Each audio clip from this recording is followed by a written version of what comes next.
नमस्कार साथीहरू, आज म यो हुन्डाई डिलरसिपमा आएको छु जहाँ चाहिँ मैले मेरो गाडी सर्भिसिङको लागि लिएर आएको छु।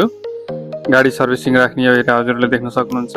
त्यस पछाडि म चाहिँ अब यो गाडी सर्भिसिङको लागि टाइम लाग्ने भएकोले गर्दाखेरि के कस्तो गाडीहरू आएको रहेछ त भनेर एकछिन सोरुमको अगाडिपट्टि गएर अलिकति यसो नयाँ गाडीहरू हेर्ने विचार गरेर यता आएँ। तपाईँहरू देख्न सक्नुहुन्छ यहाँ विभिन्न मोडलको गाडीहरू छ। यो हुन्डाईको यो सान्टा क्रुज हो, यसमा सजावट गर्ने राखिएको छ। यो हलोविनको विशेष गरी राखिएको थियो अस्ति।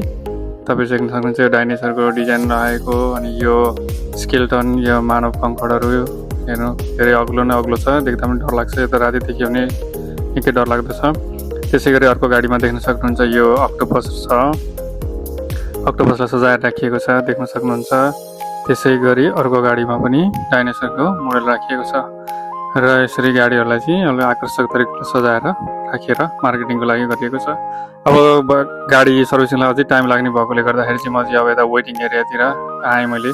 तपाईँ देख्न सक्नुहुन्छ यहाँ खुला देखिएको छ, कर्मचारीहरू उता बसेर काम गरिरहनु भएको छ भने यता चाहिँ यो वेटिङ एरिया हो। अब यो वेटिङ एरियाको अलिकति पर तपाईँको सामानहरू पनि उहाँहरूले बेच्नको लागि राख्नुभएको छ, बेच्नको लागि ब्यागहरू, बोतलहरू, क्यापहरू पनि यो हुन्डाईको आफ्नो ब्रान्डको राखिएको छ।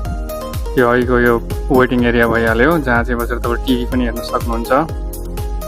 र अघि जुन सुरुमा राखिएको थियो यो गाडी सर्भिसिङ एरिया, त्यसको नजिकै यहाँ चाहिँ वेटिङ एरिया पनि छ जहाँ चाहिँ वेटिङ एरियामा बस्नुन्जेल मानिसहरूलाई चाहिँ अब सुविधाको लागि भनेर कफी मेसिन राखिएको छ।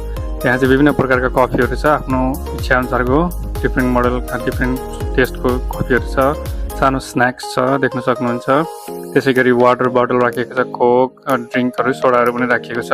आफ्नो इच्छाअनुसारले जति पनि आफूले चाहे त्यो लिन सकिन्छ। अब लगभग एक डेज पछाडि चाहिँ अब मेरो गाडी सर्भिसिङ भएर बाहिर आयो। यो सर्भिसिङ वेटिङ एरियामा थियो। त्यसपछि म गाडीभित्र बसेँ अनि त्यस पछाडि घर जानलाई बाहिर लगभग रेडी भएँ म पनि। अनि यसो हेरेँ बाहिर पनि अरू गाडीको मोडलहरू राखिएको रहेछ, तपाईँहरू देख्न सक्नुहुन्छ।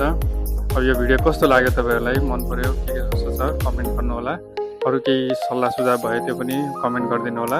भिडियो अन्तिमसम्म हेरिदिनु भएकोमा धेरै धेरै धन्यवाद। र यदि हजुरले यो च्यानल फलो गर्नुभएको छ भने फलो गरिदिनु होला, जसले मलाई हौसला दिनेछ अन्यहरू यस्तै यस्तै भिडियोहरू लिएर आउनको लागि। त्यतिन्जेलसम्मको लागि अहिलेलाई बाई बाई, थ्याङ्क यू।